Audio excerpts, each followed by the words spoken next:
बाद शादी भी कर लेता है और उसके बाद भी उसके फाइनेंशियल क्राइसिस चल रहे हैं, तो वो देखे कि उसकी बीवी उससे खुश है या नहीं। एक शौहर की जो दौलत है ना, वो बीवी की दुआ में है।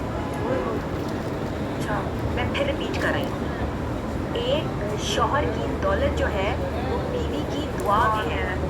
जब उसकी बीवी उसके लिए दुआ करती है ना कि मेरे शौहर की जो है दौलत में इजाफा हो और अल्लाह ताला इनके लिए जो आसानियाँ पैदा हों, तो वो उसकी दुआ जो है वो लगती है।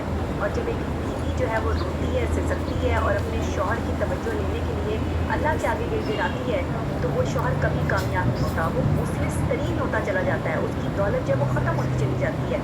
लोग कहते हैं आप इस्लामिक पॉइंट ऑफ व्यू से भी बात करती हैं, आप मेरी बात को जो है वो रख लें, समझ लें, आप इस्लामिक पॉइंट ऑफ व्यू भी देख लें, आप माशरती पॉइंट ऑफ व्यू भी देख लें, साइकोलॉजिकल पॉइंट ऑफ व्यू भी देख लें। अगर ये बात जो है वो गलत साबित होगी तो आप जो आप मुझे सजा दें मुझे कबूल है। अगर कोई सोने से पहले